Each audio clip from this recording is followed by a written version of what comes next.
We took the job without asking questions. High pay, easy mark, low resistance.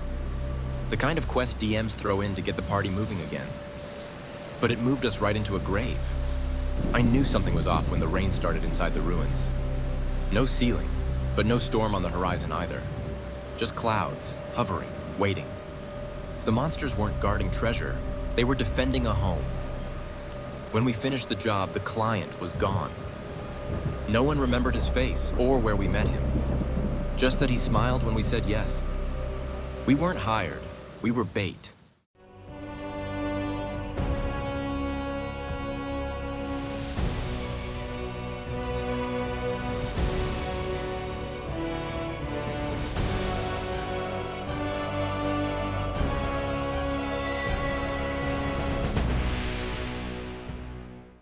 Some stories begin with a dragon's roar. Others begin with a smile and a signature. This tale comes from a storm sorcerer who thought he was earning coin until the lightning started following him.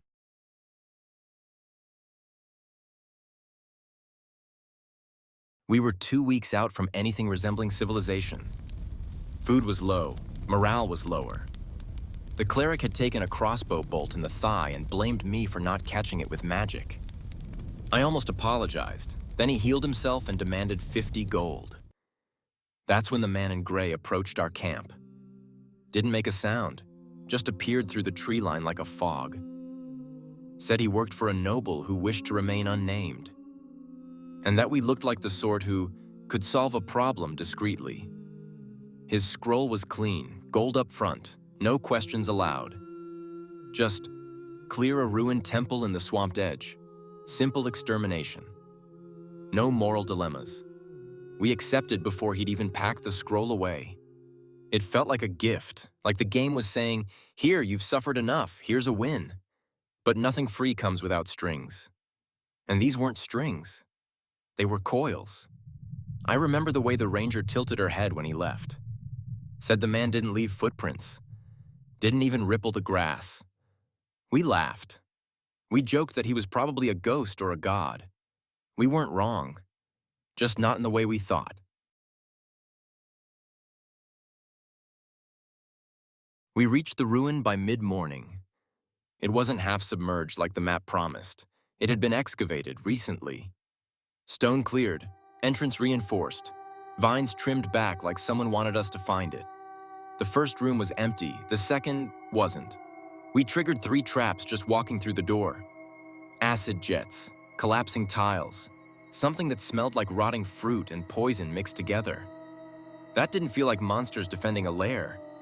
That felt like someone making sure we got hurt. The monsters weren't tough, just angry. Half-starved, desperate. Claws dulled from digging, not hunting.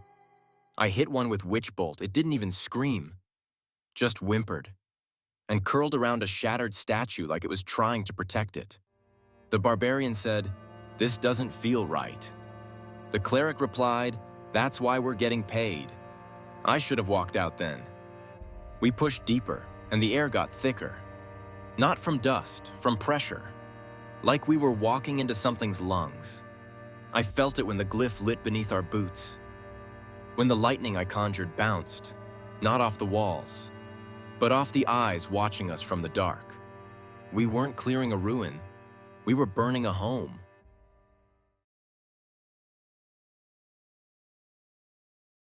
The last guardian died clutching a chain. Not a relic, not a weapon. Just a rusted link wrapped around its wrist like a promise.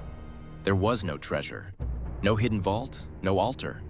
Just the bones of something ancient and wrong. We burned what we could. The ranger left a dagger behind, said she didn't feel right taking anything. We made camp just past the ridge. Waited for the man in gray to return. He didn't. The scroll? Gone. The satchel he'd handed us with the advance, full of sand. That night, I dreamed of scales brushing against trees. Of something watching from beneath the mud. I tried sending the contact rune from the scroll. It fizzled, not failed, refused. The spell recoiled, like it knew better than I did. The cleric still thought we'd been robbed. The barbarian thought it was a setup, a test. But I started to remember something. Black dragons don't like getting their claws dirty. They trick. They use. They shape the world around them until their enemies fight for them, and their prey comes willingly. We hadn't been hired. We'd been guided, step by step, choice by choice. We'd done exactly what he wanted. And now, there was nothing between him and the rival we'd destroyed.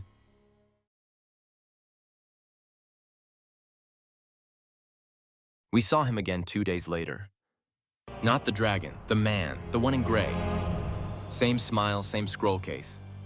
Same way the shadows bent around him like they knew their place. He thanked us, said we'd done the realm a favor. Then he offered us a choice. He pulled out a second scroll, sealed in black wax, said it held a contract. No lies, no traps, just a path forward. The barbarian reached for it. The ranger stepped back. The cleric asked how much. I asked who we'd be working for. That's when the fog rolled in. No weather, no wind, just fog. Thick, black, silent. And then the man spoke again. But it wasn't his voice. It was lower, older, like tar being poured over gravel. He didn't say he was a dragon. He didn't need to. The world tilted. The sky dimmed, and his shadows stretched across the fire like wings. He didn't demand our loyalty. He offered us power, a place, a purpose, the next move on his board. We hadn't been tricked. We'd been scouted. I don't remember who said yes first, but I remember who didn't. And I still wonder what happened to her. We kept doing the jobs. No contact, no payment. Just scrolls, left in places we didn't see them get placed. Each one bloodier than the last. We tried to stop, tried to burn the last scroll. It reappeared in the cleric's bag the next day. This time with a glyph none of us could read. But all of us understood. The ruin we were sent to destroy next, it wasn't even abandoned. Children ran from it. Their guardians begged. The ranger's voice echoed in my head. This doesn't feel right. We said no. We refused. That's when the sky turned black. Not clouds, not magic. Him. He didn't speak through the gray man this time. He came through the fog himself, massive, coiled eyes like scorched metal.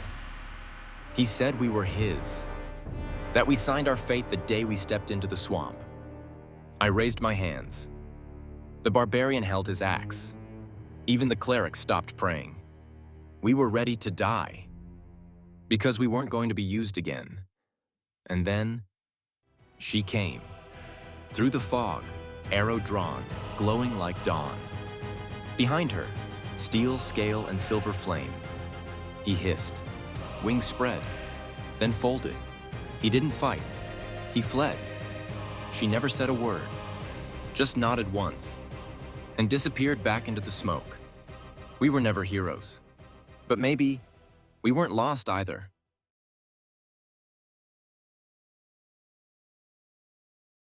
Not all traps are sprung with claws. Some wait patiently, sealed in paper and gold. A clever enough dragon doesn't fight you. He convinces you to fight for him. And when you try to leave, you find the cage was never around you. It was in you. But not everyone stays caught. Sometimes, the one who said no becomes the only one who can say stop. And sometimes that's enough. Thank you for visiting the Midnight Archive. New stories emerge every Wednesday. Until then, read the fine print. And never trust a job that's too easy.